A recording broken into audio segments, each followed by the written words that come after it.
¿Se está viendo? Sí, doctor. Bueno, vamos a ponerlo en grande esto. Y pongan atención.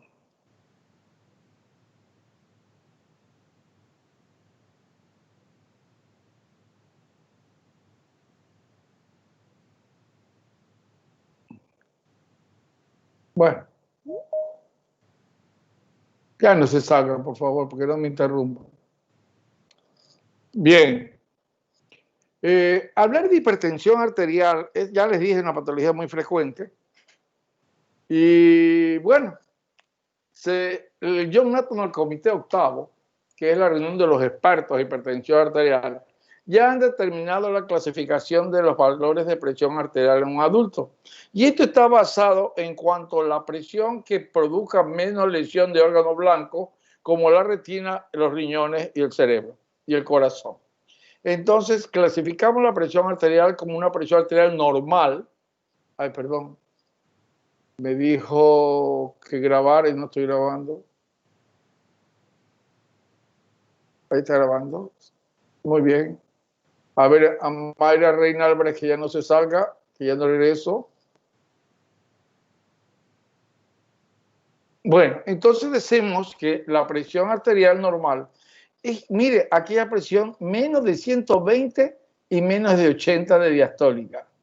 Entonces, ahí hablamos de presión normal. Es la cantidad, es la presión que no produce lesión a nivel de la retina, ni de los vasos capilares a nivel del glomérulo renal, ni a nivel miocárdico, ni en el cerebro. Tienes que tener menos de 120-80 para que estés excelentemente, ¿no?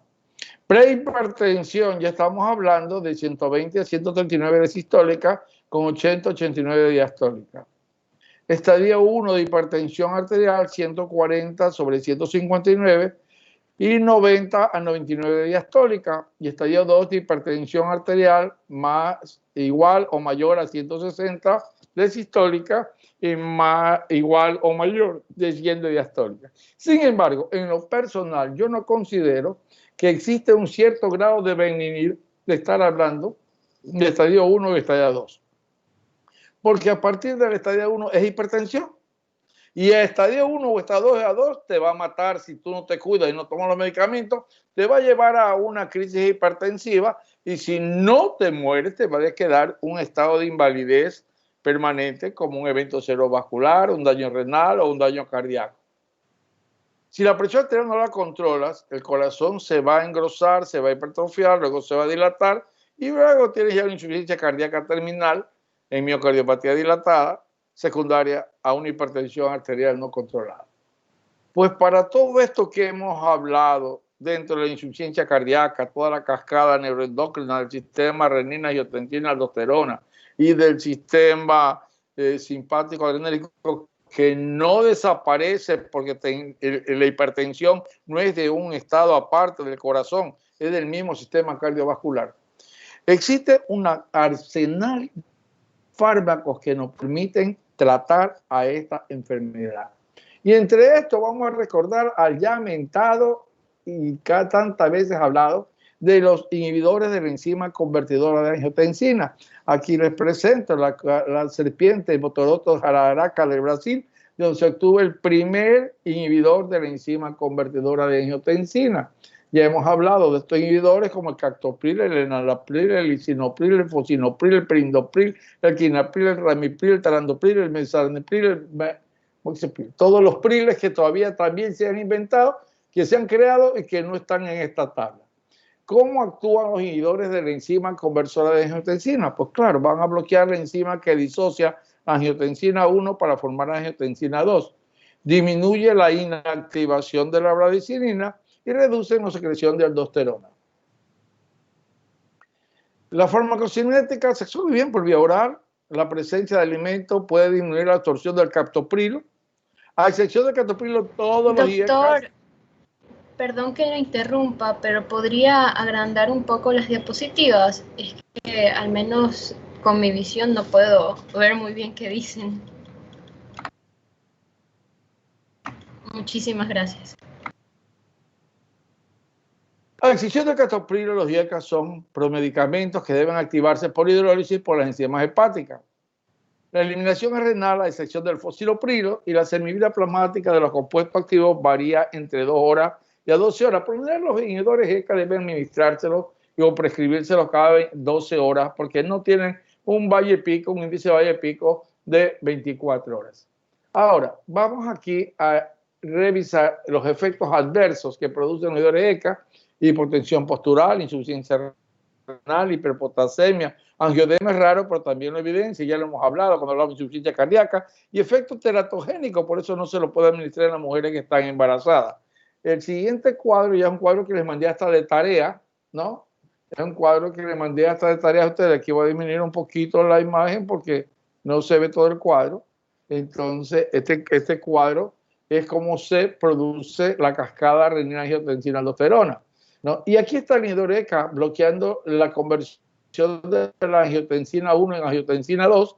Por lo tanto, el receptor AT1 que produce vasoconstricción y aumento de la presión cardíaca va a estar bloqueado, pero también bloquea al receptor de angiotensina 2, el AT2, no solo el AT1, sino también al AT2.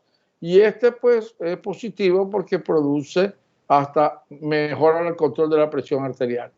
Los inhibidores ECA van a producir bradicinina y esta se va a degradar a productos inactivos, ¿no? Y se une el receptor de bradiquinina que produce óxido nítrico y vasodilatación. Los inhibidores de esta enzima, al inhibir esta enzima, no se va a poder degradar la bradicinina. La bradicinina tiene el efecto vasodilatador, pero también la bradicinina produce una tos persistente, no en todos los pacientes, en ciertos pacientes que son sensibles a este compuesto como una especie de alergia. Los bloqueadores receptores de angiotensina, conocidos como BRAD2 o ARA2, van a bloquear selectivamente al receptor AT1, por lo tanto, van a controlar la producción por este medio, pero va a dejar sin compromiso a la enzima conversora y tampoco va a bloquear al receptor AT2. Bueno, esto ya hemos hablado, vamos a ir avanzando. Y aquí tenemos el grupo de los antagonistas receptores de angiotensina 2, también conocido como ARA2, son los bloqueadores del receptor AT1. Entre ellos tenemos el leposartán, losartán, candesartán, valsartán, telmisartán, ibersartán, olmesartán.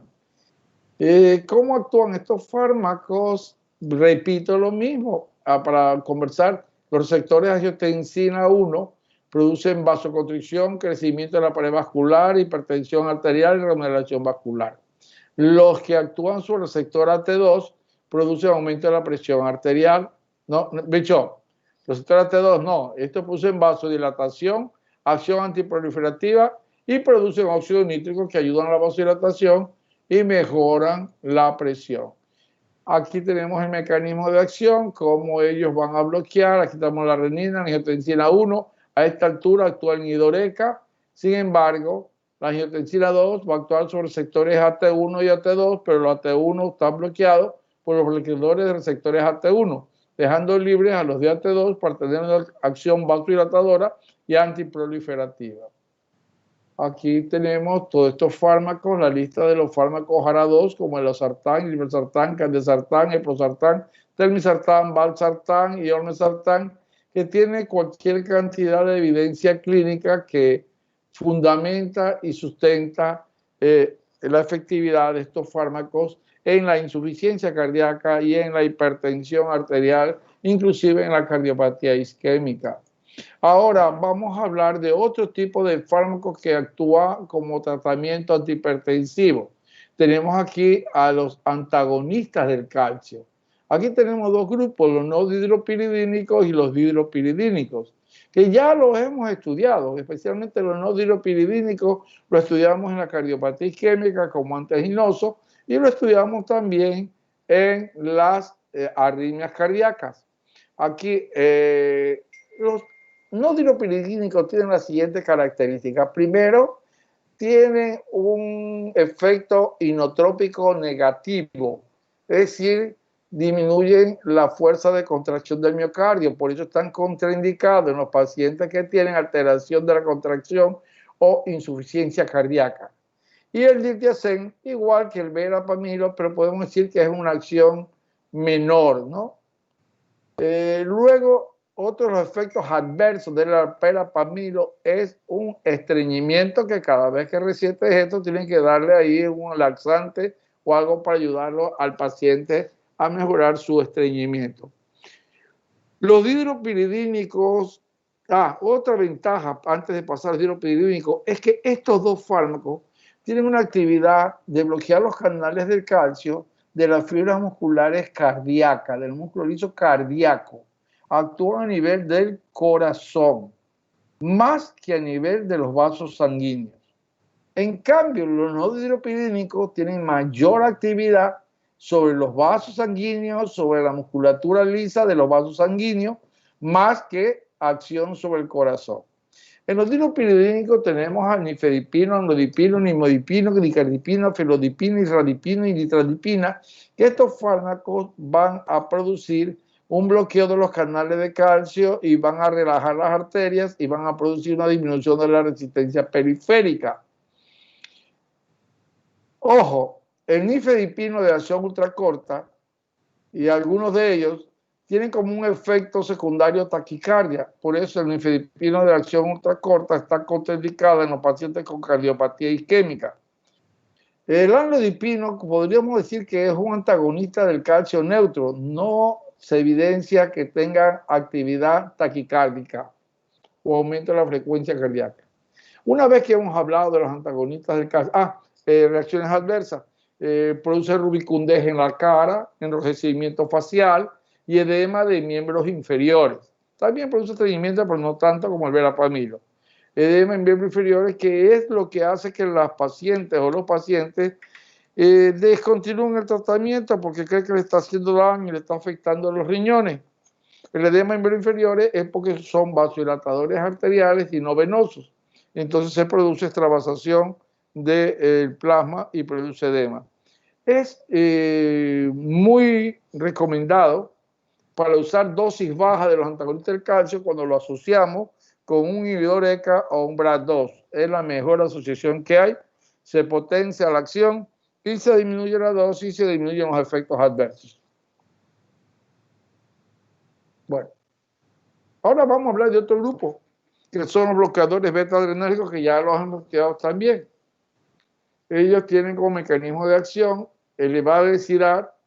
Primero hablemos dónde están los receptores bloqueantes beta, no, los receptores beta, mejor hablemos así.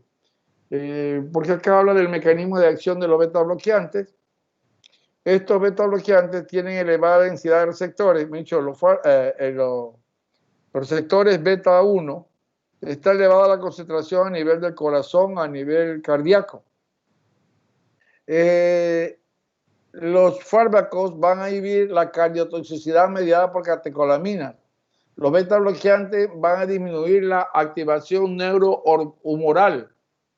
También disminuyen el gasto cardíaco. Tiene un efecto antiisquémico, antihipertensivo, antiarrítmico, antioxidante, antiproliferativo. Mejora los síntomas a largo plazo. Reducen el remodelado cardíaco. Reducen las hospitalizaciones por insuficiencia cardíaca congestiva. Disminución de la tasa de muerte súbita y mejoran la supervivencia.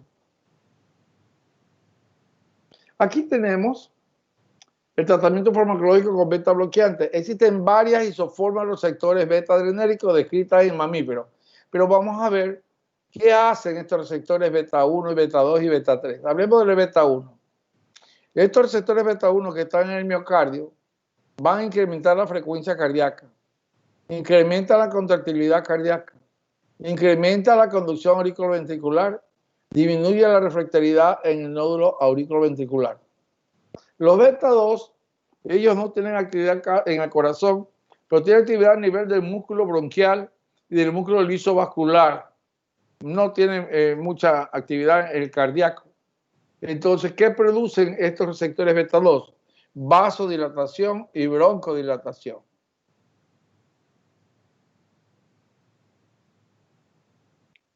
Características de los beta bloqueantes. La característica diferencial más importante es la cardioselectividad. Los beta-bloqueadores cardioselectivos presentan una afinidad mucho mayor en los receptores beta 1 cardíacos que en los beta 2. Actividad simpático-mimética intrínseca es la capacidad que presentan los fármacos beta bloqueantes para producir una respuesta agonista al receptor beta. Ello puede dar lugar a una menor caída de la presión cardíaca y del gasto cardíaco. Tienen una actividad bloqueante al alfa-adrenérgica, algunos de ellos, como el caso del carvedilol, que produce vasodilatación periférica. Los beta bloqueantes de mayor lipofilia sufrirán un metabolismo de primer paso hepático que dará lugar a una baja disponibilidad. Aquí tenemos el carvedilol. Antes de hablar del cardiovidol, quiero que me digan ustedes, déjame ver cómo dejo de compartir. Voy a bajar. Oh, por Dios, se me fue muy rápido esto.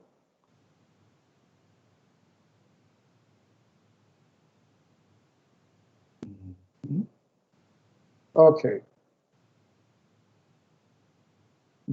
Si no, vamos a tener que completar en las clases prácticas porque es necesario abarcar todo el tema. A ver, Priscila Montserrat Lapo, dime, ¿por qué los beta bloqueantes bajan la presión arterial? ¿Por disminución de la resistencia periférica vasodilatador? ¿O porque disminuyen el gasto cardíaco? ¿O por las dos? No le escucho. Tiene que desactivar el micrófono.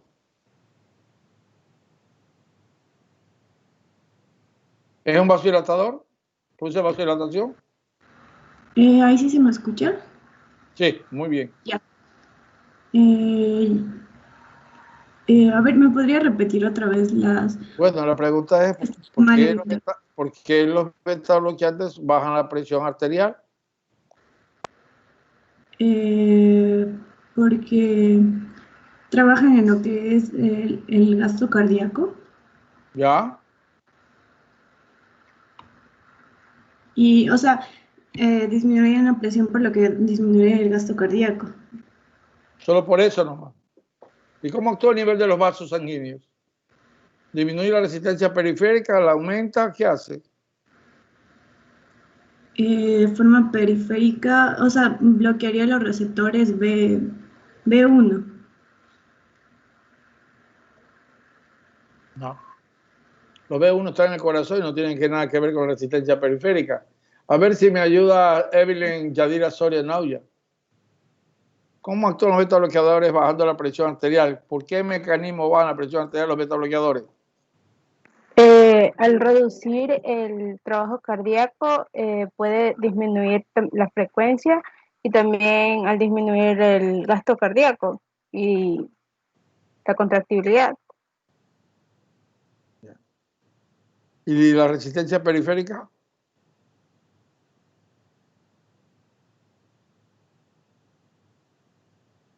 También lo disminuye. Ya.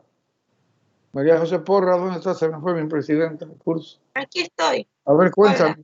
¿Qué opina? ¿Está de acuerdo con su compañera? O sea, se supone que para considerar que una presión esté elevada o no, tenemos que tener en cuenta lo que es la resistencia y el gasto cardíaco. Si este tipo de receptores va a bajar lo que viene a ser el gasto cardíaco, por ende va a actuar sobre lo que es la resistencia periférica y sobre la presión como tal, y va a hacer que esta disminuya también. Mariana Elizabeth Calle, cuéntame, ¿estás de acuerdo? Sí, doctor. Con lo que dijeron mis compañeros, sí. Eduardo Luis Oseche, ¿estás de acuerdo? Que es un vasodilatador y que disminuye el gasto cardíaco. Sí, porque pues, disminuye el gasto cardíaco porque tienen efecto inotrópico negativo. Ya. Entonces, por ese mecanismo baja la presión arterial. Ayuda también un poco, pero también van a tener su efecto sobre los receptores, ¿Qué receptores? los beta 2, que son los que están en el músculo liso de las arterias, de los vasos sanguíneos. ¿Qué hace ahí en el vaso sanguíneo? Va a relajar el Ya. músculo, entonces provoca vasodilatación. Perfecto. Ese es el error que te voy a poner 0. Cuando conteste eso en un examen, voy a volver a poner la diapositiva y vamos a ver qué es lo que, si están de acuerdo en lo que están diciendo todos, que están equivocados. No quiero volver a escuchar que cometan ese error. ¿Dónde se me fue? Aquí está. A ver, regreso una diapositiva. A ver, María José Porra, léeme Aquí qué estoy. hacen los beta 2. Si estoy compartiendo, ¿no? Sí, estoy viendo. Léame esto de aquí. ¿Qué hacen los receptores Ya. beta 2? El beta 2 va a ser el proceso de vasodilatación y broncodilatación. Y va a actuar sobre... ¿Me escucha? Sí, sí. Ah, ya. Y va a actuar sobre el músculo bronquial y músculo lisovascular y menos en el músculo cardíaco. ¿Y qué produce? Vasodilatación y broncodilatación. Y si usted le da un bloqueante beta, ¿qué va a producir? Y bloquea el beta 2.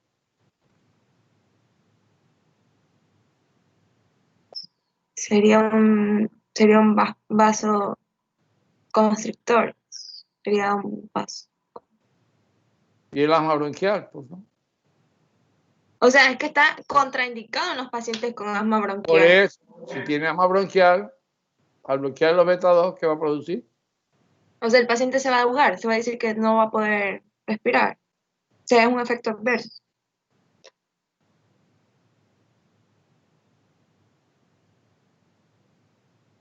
Bueno, todavía insiste que es un vasodilatador.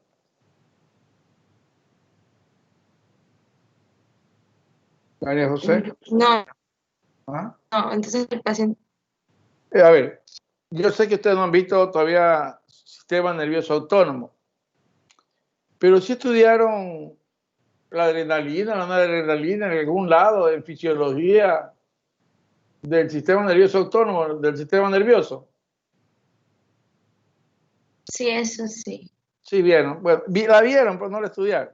Bueno, entonces, ¿qué es lo que se va a producir aquí? A ver, usted sabe que la adrenalina tiene efectos, va a actuar sobre sectores alfa 1, alfa 2, beta 1 y beta 2, ¿verdad? Entonces, el alfa 1 es constrictor, el beta 2 es dilatador. El beta 1 actúa sobre sectores del corazón, ¿no? El alfa 1 también, pero más sobre los vasos sanguíneos. ¿Ok? El beta 2 actúa sobre los vasos sanguíneos, produciendo vasodilatación y broncodilatación en los bronquios, lo relaja. Y si yo doy un beta bloqueante, ya no se va a relajar. ¿Qué es lo que quiero perseguir yo en un paciente cuando doy beta bloqueante? Bloquear el inotropismo cardíaco que tiene los efectos beta 1 aumentados. Bloquear la frecuencia cardíaca que los beta 1 la aumenta. Bloquear la excitabilidad que los beta 1 la aumenta como antiarrítmico. Bloquear la conducción, producir un bloqueo, va a disminuir la frecuencia cardíaca. Eso es cuando actúa el beta 1 en el corazón. Y en los vasos sanguíneos, bueno, el efecto beta 2 me va a bloquear la vasodilatación. ¿Pero con qué se va a neutralizar? Porque también por efecto beta se va a bloquear el sistema renina-angiotensina-aldosterona. ¿Está claro? No estudiaron, se olvidaron. Bueno, ahora sí, vamos a continuar. Que no creo que vayamos a terminar. Uy.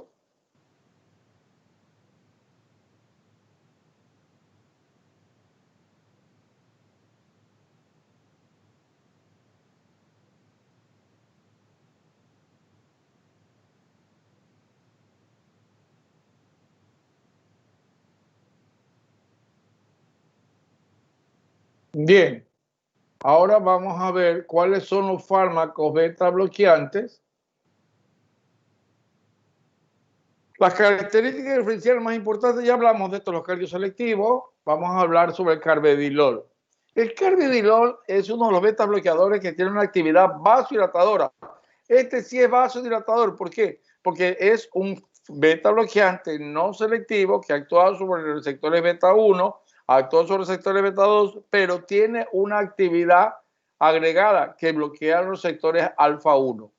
Al bloquear los receptores alfa 1, produce también vasodilatación. Está indicado en el tratamiento de la hipertensión esencial, el tratamiento prolongado de la cardiopatía isquémica, el tratamiento de la insuficiencia cardíaca sintomática de moderada a severa, de origen isquémico o no isquémico, en pacientes sometidos a tratamiento estándar con diuréticos, inhibidores de la ECA, digoxina y o vasodilatadores. El nebivolol tiene, también es un fármaco que tiene dos actividades, también produce vasodilatación, pero por otro mecanismo. El nebivolol es un antagonista competitivo selectivo de los sectores beta. Tiene una ligera acción vasodilatadora, pero debido a que una interacción con la vía de la L-arginina y óxido nítrico, a dosis terapéutica, el nebivolol carece de antagonismo alfa-adrenérgico. Estudios in vitro e in vivo en animales han demostrado que el nebivolol no tiene actividad simpático-mimética intrínseca. Estudios in vitro e in vivo en animales demuestran que a dosis farmacológica el nebivolol no tiene acción estabilizadora en la membrana. Indicaciones terapéuticas clínicas aprobadas para la hipertensión arterial y tratamiento de la insuficiencia cardíaca estable de leve a moderada, asociado a tratamiento estándar en pacientes ancianos de 70 años o más. Y luego tenemos el metoprolol succinato, que es un bloqueante beta 1 cardioselectivo.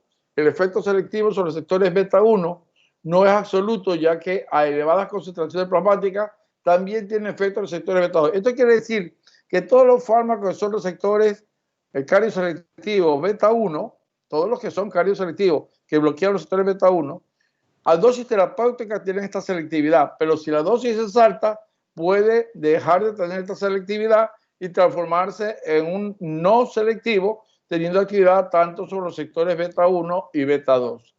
Está indicado en el tratamiento de la hipertensión arterial, angina de pecho, tratamiento de la insuficiencia cardíaca sintomática, de origen isquémico, hipertensivo o cardiomiopático. Otro fármaco que tenemos para nuestro estudio son los diuréticos, y creo que aquí nos vamos a quedar. Qué pena, no llegué. Bueno, dejamos de compartir.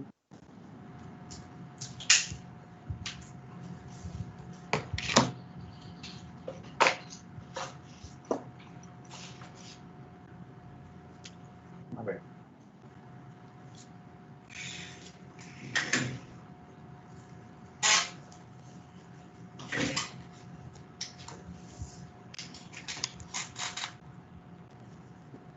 A ver, chicos. ¿Qué estoy hablando? Con usted tengo clase hasta las 19 horas, ¿no? Sí, hasta las 7. Falta media hora. Estaba pensando. Ay, estoy. Bueno, yo pensaba que terminaba la clase a las 6:30.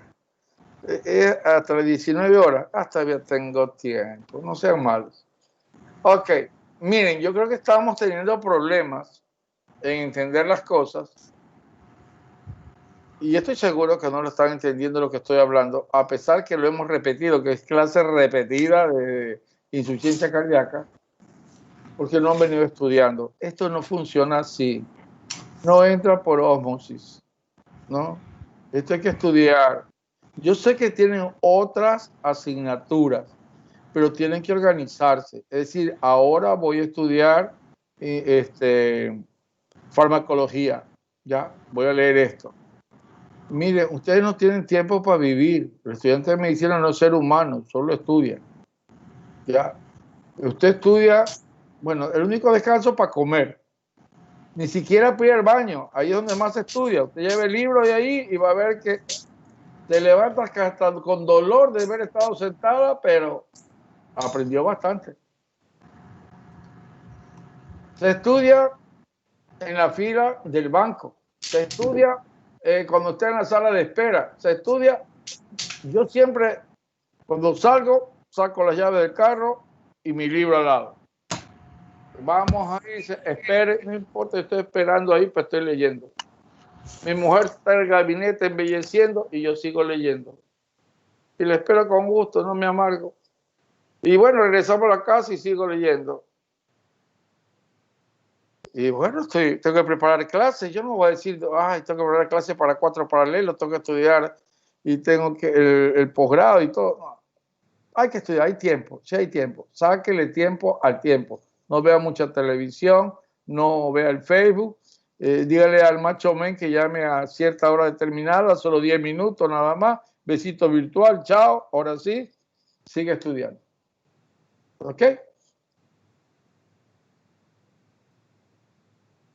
En la práctica nos vamos a tener un poco más. Yo creo y les recomiendo que vuelvan a desempolvar la clase de fisiología del sistema nervioso autónomo y vuelva a revisar cómo actúa la catecolamina a nivel de los receptores.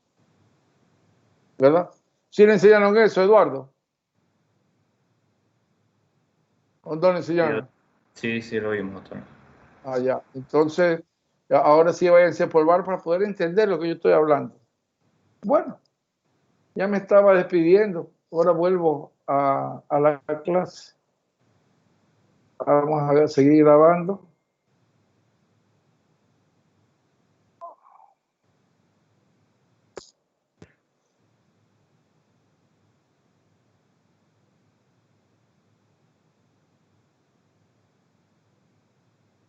Sí, sí estamos compartiendo. Sí, doctor. Bueno, entonces hemos hablado hasta aquí. Hasta este momento hemos hablado de los inhibidores ECA, de los BRAF2, hemos hablado de los beta bloqueantes, hemos hablado de los calcio antagonistas y ahora vamos a hablar de los diuréticos.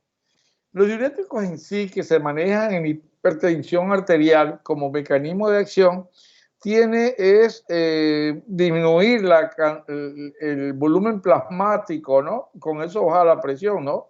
Y también van a actuar bloqueando a la aldosterona, como la espironolactona. Lo que sí debemos controlar cuando usamos diuréticos es que estamos perdiendo electrolitos y eso hay que restituirlo.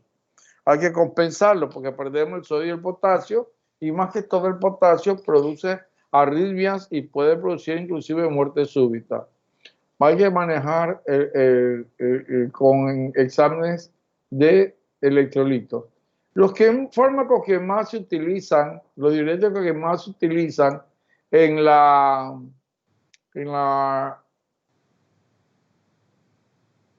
los diuréticos que más se utilizan en la enfermedad hipertensiva, en la cardiopatía hipertensiva, son las tiazidas y sus derivados. Tienen una actividad también poca bisalatadora, pero disminuyen el volumen de plasmático al aumentar la diuresis. Otro diurético muy fuerte y más potente son los derivados, del grupo de la furosemida, los diuréticos de ASA. Entre esos, el protagonista es la furosemida. Los tiazídicos no tienen actividad en los pacientes con insuficiencia renal. La furosemida sí. Y esa produce por vía intravenosa mayor y más rápida la acción y produce mayor depresión de agua y de orina y mejora el volumen sanguíneo, mejora la presión arterial. Bueno, eso como diuréticos. Ahora vamos a hablar de otros fármacos. Ya hablamos de los beta bloqueadores, ¿verdad? Y cuando estamos hablando del sistema nervioso simpático, adrenérgico, decíamos que tenían dos tipos de receptores, los alfa y los beta. Y esto a su vez había alfa 1, alfa 2 y beta 1 y beta 2. Bien. Ya hablamos de los receptores beta y cómo bloquean los receptores beta 1 y beta 2. Ahora vamos a hablar del otro sector, de los alfa adrenérgicos. ¿Hasta ahí está claro lo que estoy hablando?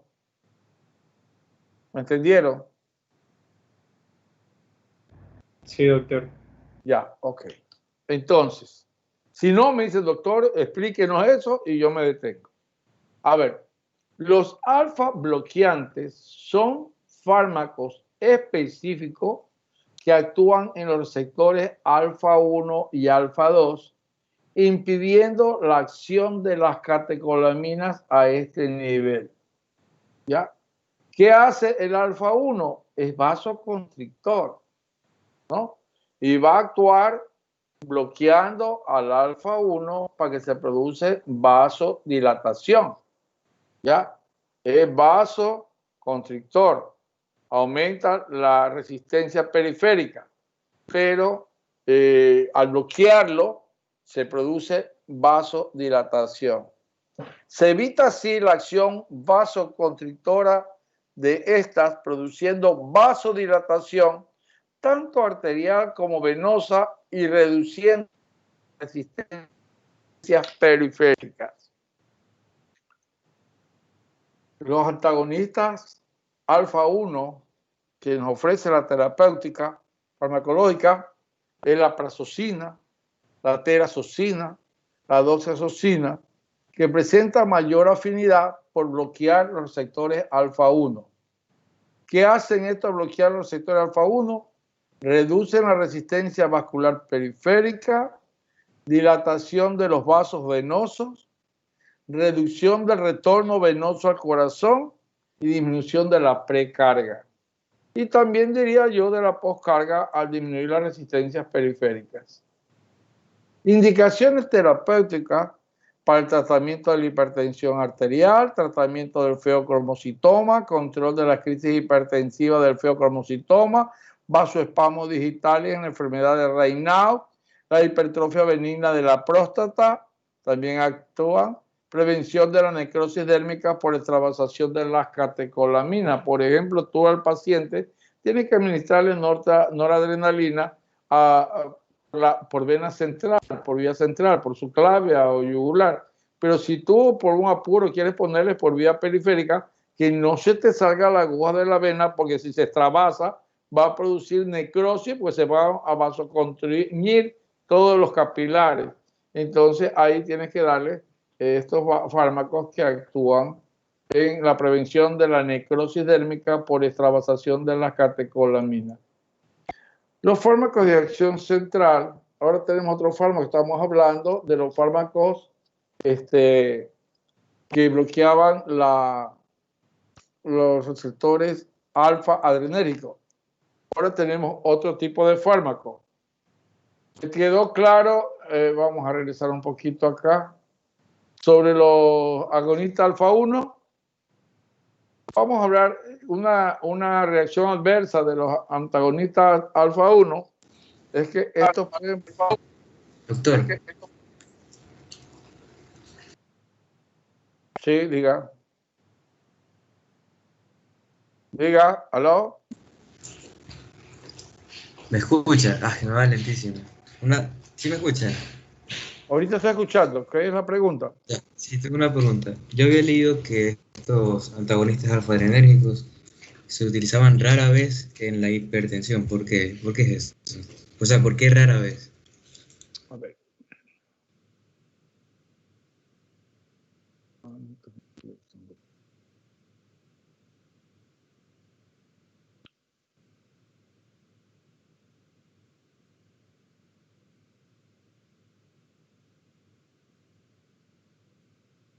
A ver, ¿quién preguntó? ¿Quién preguntó? Preguntó Emanuel. ¿Dónde está? ¿Se fue de clase? ¿A quién le contesto? ¿Me ve? No te veo. ¿No estás en clase? Ahí creo que ya. Allá, no te vayas. Pues. No te No, es que está súper lento. Mira, voy a dejar en claro algo que debería haber hecho el primer momento. A ver, escuchen. Estoy enseñando todos los fármacos antihipertensivos. No estoy hablando de tratamiento. ¿Ok? Todos tienen que conocerlo. ¿Qué es la terapéutica de la hipertensión arterial? Es utilizar estos fármacos solos o combinados para controlar la presión arterial. Y esta combinación depende de las comorbidades del paciente y de los efectos adversos y reacciones adversas. ¿Está claro?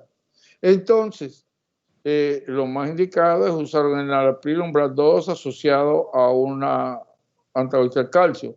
Pero hay pacientes y pacientes hipertensos que ni siquiera usando altas dosis de inhibidores ECA o de los BRAF2, con alta dosis de antagonista del calcio, con alta dosis de los beta bloqueantes y con alta dosis de diurético tiacídico, no logras controlar la presión.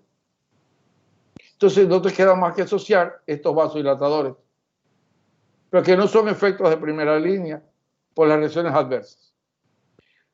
Cuando tú utilizas uno de estos fármacos, una de sus reacciones adversas es la hipotensión ortostática, como algunos fármacos. ¿Qué significa la hipotensión ortostática de primera dosis? Si tú no le dices al paciente que al siguiente día se levante despacio, que se quede 5 minutos sentado en la cama, que luego unos 2 minutos parado al pie de la cama, y si se levanta bruscamente se va al suelo, porque no está regulado el tono vasomotor. La presión se le va a bajar con el decúbito supino. Entonces, cuando el paciente se pone el decúbito, pero se pone de pie, va a suceder un efecto Stokes, no le va a llegar sangre al cerebro y ¡bla! Se va. Puede producir una isquemia cerebral o puede golpearse en el piso, en la cabeza, lo que sea. Entonces hay que decirle que estos fármacos producen, y eso es tema de examen, produce hipotensión ortostática del primer día de tratamiento, de la primera dosis. Entonces, Emanuel y a todos los demás, yo voy a hablar hoy día de todos los fármacos con todas sus reacciones adversas y en la práctica vamos a comenzar a hablar sobre el tratamiento, cómo vamos armando el tratamiento. Pero en la clase de farmacología tienen que conocer todos los fármacos. Bueno, continuamos. Una cosita más y ya lo dejo continuar. Entonces, estos antagonistas, debido a su variedad de efectos adversos, por lo general se usan con... No te escucho bien. Fármacos, vuelve a hablar, pero ponte bien el micrófono o algo, porque no te alcanzo a escuchar.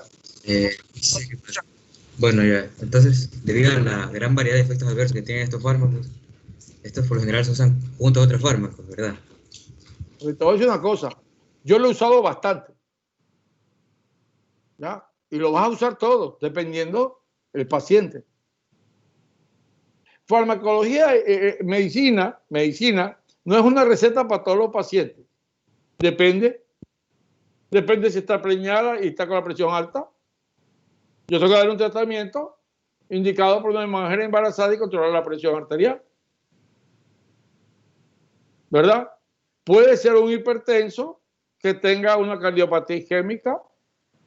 Puede ser un hipertenso que necesita un vasodilatador porque no tengo con qué bajar la presión. Puede ser una urgencia hipertensiva, puede ser una crisis hipertensiva en la cual vamos a usar otros fármacos. Entonces, por ahora, vamos a limitarnos, no le pongamos pretexto. Todos los fármacos son excelentes y necesarios, por eso están donde están. Con nuestra obligación como médico es conocer sus indicaciones terapéuticas, sus reacciones adversas, sus indicaciones y sus contraindicaciones.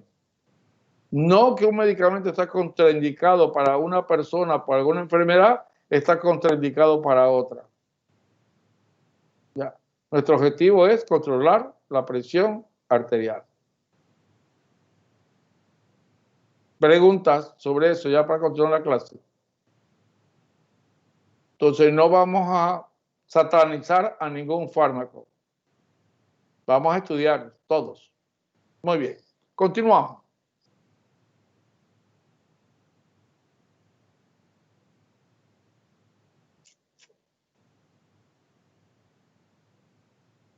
Ok.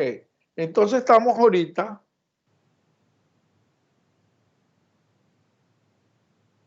con los antagonistas alfa 1, que también tienen una actividad en la hipertrofia prostática. Los urólogos lo usan mucho. Y aquí tenemos la prazosina, la terazosina, la doxazosina, ¿Qué es lo que produce ello? Reducen la resistencia vascular periférica. Eso es un efecto muy bueno. Dilatan los vasos venosos, me evita la precarga. Y también al reducir la resistencia mejora la poscarga. Reducción del retorno venoso al corazón. Disminución de, ya dije eso. Bueno, entonces, las indicaciones terapéuticas. Excelente fármaco para el tratamiento de la hipertensión arterial. Para el tratamiento del feocromocitoma, para el control de las crisis hipertensivas que produce el feocromocitoma, los vasoespasmos digitales en la enfermedad de Raynaud que están con los pies, las manos, con los dedos morados, la prazoxina va a dilatar estos vasos para mejorar la circulación.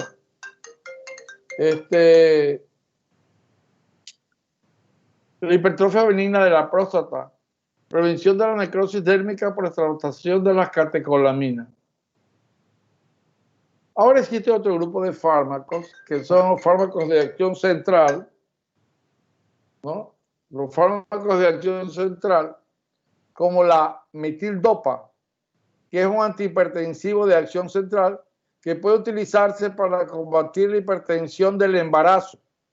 Los efectos adversos se minimizan si la dosis diaria se mantiene por debajo de 1 gramo. Perdón, ratito.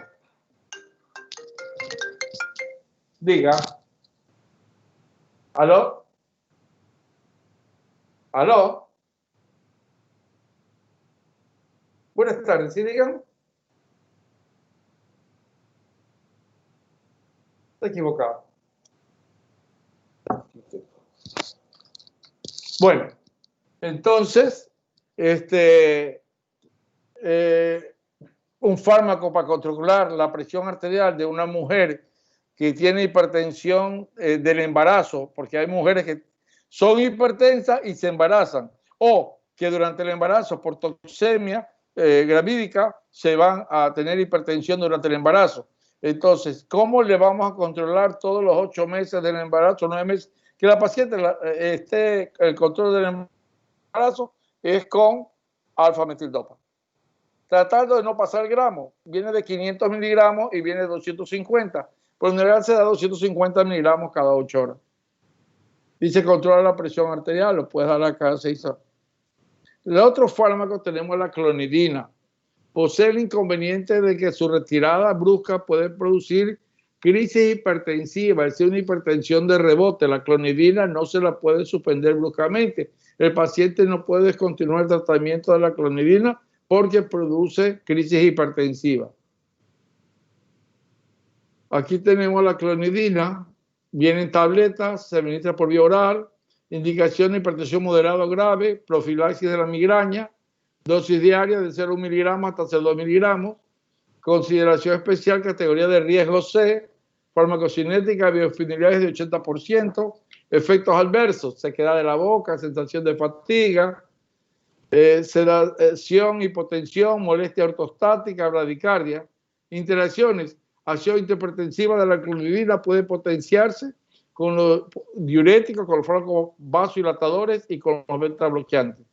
Precauciones, manejo correcto del medicamento y uso de la dosis recomendada. Contraindicaciones, no deberá utilizarse en pacientes con enfermedad del nodo sinusal, así como tampoco en el caso de hipersensibilidad demostrada a los componentes de la droga. Bueno. Efectos secundarios de la clonidina, acabamos de decir, es un paciente que va a tener somnolencia, mareo, sedación, debilidad, trastorno del sueño, depresión, arritmia cardíaca, irritabilidad, hipotensión ortostática. ¿Cuándo lo utilizaría? A la final el paciente hospitalizado para controlar la presión. Lo tienes dormido, evitar el mareo, está sedado, se siente muy débil, pero ya lograste controlar la presión. Controlaste, entonces ya después puedes bajar la dosis o cambiar de fármaco. Pero tu objetivo es controlar la presión. La metildopa, ya hablamos que está indicada en las mujeres embarazadas también. Presentación viene en tabletas, vía administración vía oral, indicación de hipertensión arterial leve, moderada o intensa, La dosis 250 miligramos 2 o 3 veces al día durante las primeras 48 horas. Efectos adversos, cefalea, astenia y debilidad, contraindicada en pacientes con enfermedad hepática severa. Bueno, entonces hasta aquí hemos hablado de hidrorejeca, hemos hablado de BRAD2, hemos hablado de beta bloqueantes, hemos hablado de bloqueantes calcioantagonistas, hemos hablado de diuréticos, hemos hablado de vasodilatadores, bloqueantes alfa-adrenérgicos, estamos hablando de, también hablamos de calcioantagonistas, estamos hablando de los fármacos de acción central, y ahorita vamos a hablar de los vasodilatadores directos. Aquí tenemos la hidralazina, que ya la estudiamos también en la insuficiencia cardíaca. Es un vasodilatador arteriolar selectivo. También tenemos el minoxidilo para la hipertensión grave. El nitroprusato de sodio actúa en forma similar al óxido nítrico en la crisis hipertensiva. El diaxócido en la crisis hipertensiva no está disponible ahorita. Bueno, vamos a ver cómo actúan estos vasodilatadores directos. Tiene un mecanismo de acción independiente de cualquier efecto, es decir, actúan directamente disminuyendo la resistencia vascular periférica porque producen relajación directa de la musculatura lisa vascular por estimulación de productos endógenos. La hidralazina. La hidralazina es otra de estos vasodilatadores, es otra droga que está autorizada y recomendada para usarla en el embarazo, especialmente en la preeclampsia y en la eclampsia. Indicaciones de este fármaco: insuficiencia cardíaca, embarazo, preeclampsia, cada 6 a 12 horas, efectos adversos, da taquicardia, cefalea, retención de agua y retención de agua y sodio, y puede dar un síndrome parecido al lupus eritematoso sistémico. Siempre se la administra asociada a un bloqueador beta porque produce una taquicardia como efecto secundario. Se le da entre 10 y 100 miligramos 4 veces al día, intravenoso o intramuscular, cada 6 horas. Contraindicaciones. Déjame estar aquí. Hidralazina, ya dije esto. Indicaciones terapéuticas primero.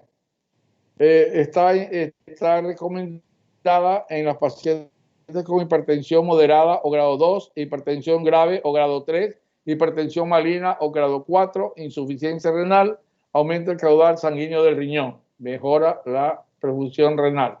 Está contraindicado en sujetos alérgicos al medicamento, así como la administración durante la lactancia en niños menores de 18 años. En cardiología está contraindicada en la disección de la aorta. En el hombre, la administración de hidralazina provoca un descenso de la presión arterial sistólica y diastólica. Su potencia hipertensiva es mayor que la de la reserpina, menor que la de los simpáticos pléicos. Circulación periférica aumentada por vasodilatación. Vasodilatadores periféricos. El minoxidilo. Vamos a hablar del minoxidilo. Acción: antagoniza la acción del ATP intracelular en los canales de potasio, disminuye la entrada de calcio, por lo tanto produce vasodilatación y disminución de la presión arterial. Se la administra por vía oral. Indicaciones en la hipertensión grave. Efectos adversos: hirsutismo, retención de sodio y agua, taquicardia. Está contraindicado en feocromocitoma. Este compuesto lo están usando también como acción local, cosmético, componente de minoxidilo para la calvicie, porque como produce hirsutismo puede producir aumento del crecimiento del cabello. También tener cuidado de poner en las mujeres, porque ninguna mujer va a estar contenta con tener barba y bigote. Bueno, luego tenemos acá otro vasodilatador directo muy importante que uno lo tiene en las emergencias de los hospitales, es el nitroprusato de sodio. Este libera óxido nítrico en sus moléculas y aumenta el GMP y GMP cíclico, vasodilata venas y arterias. Aumenta poco la frecuencia cardíaca y baja el consumo de oxígeno cardíaco. Esto hay que protegerlo de la luz. Usted tiene que forrar el envase, el frasco donde va a poner este vaso dilatador, el nitroprusiato, y también envolver el equipo de venoclisis, porque traen unos equipos especiales de color ámbar, pero de todos modos hay que forrarlo, ¿no? Porque estos pueden transformarse en cianuro. Por eso hay que preparar inmediatamente antes de usar y controlar la tensión arterial continuamente. Los efectos adversos es la toxicidad por cianuros o tiocianatos. El diazóxido es un dilatador arterial de acción prolongada utilizado en la crisis hipertensiva, previene la contracción del músculo liso arterial al abrir los canales de potasio. Vida media 24 horas, dosis de 50 a 150 miligramos, inyección rápida, mayor efecto en pacientes con el uso previo de beta bloqueadores. Toxicidad, produce hipotensión excesiva, puede llevar a un infarto agudo de miocardio o angina, inhibe la liberación de insulina por el páncreas, no comunes para uso por el uso corto de medicamentos. No se lo usa frecuentemente en caso de medidas emergentes. Aquí tenemos todos los vasodilatadores, el vasodilatador oral, hidralazina, minoxidil, el parenteral, nitroprusiato de diazoxide de fenolpan, actúan en el músculo liso de las arteriolas, disminuyen la resistencia vascular sistémica y la presión arterial media. El nitroprusiato actúa también sobre las venas, relajándolas. Y esto es lo más importante que quiero llegar, ojalá pueda alcanzar. Son 2 diapositivas más que me quedan. Y ustedes van a estar frente a una urgencia o una emergencia hipertensiva. Vamos a diferenciar qué es una emergencia y qué es una urgencia. A veces confundimos y escribimos mal o decimos mal. Llegó una urgencia hipertensiva. No. Urgencia hipertensiva, la presión arterial elevada sin lesión de órgano blanco diana, no pone en peligro la vida del paciente, se trata a lo largo de varias horas o días y se trata generalmente con fármacos por vía oral. Cuando hablamos de emergencia hipertensiva, hablamos de una presión arterial en presencia de lesión de órgano diana, cerebro, corazón, riñón. Habitualmente la emergencia que pone en peligro la vida del paciente. Requiere la reducción inmediata de la presión arterial, máximo en 1 hora. Se trata solo con fármacos por vía intravenosa. Acá están los fármacos que utilizamos en urgencia hipertensiva. Podemos usar captopril por vía oral, 25 miligramos sublingual cada 30 minutos hasta 3 dosis. En tiempo de 30 minutos a 1 hora, 6 horas. Efecto adverso, proteinuria, poliuria, oliguria, ras o prurito. También podemos usar clonidina. Yo no uso clonidina ni la he usado en la crisis. Me va bien con captopril, pero aquí están los datos porque las reacciones adversas que tenemos ahí son dolencia, sequedad, bucacefalea, náusea, fatiga y ortostatismo. Bueno, entonces el tratamiento recomendado según la emergencia hipertensiva. Si yo tengo un paciente con edema agudo del pulmón, tengo que darle nitroprusiato y un diurético de ASA, por ejemplo, furosemida. El síndrome coronario agudo, le voy a dar la betalol o esmolol intravenoso y nitroglicerina intravenosa. Encefalopatía hipertensiva, la betalol y licardipina. Disección aguda de la aorta, esmolol y nitroprusiato. Eclampsia, hidralazina intravenosa. Falla renal aguda, nicardipina, verapamilo. Bueno, eureka. A ver, caramba, no se escondan, pues. Vamos a dejar de compartir. Dejamos de compartir.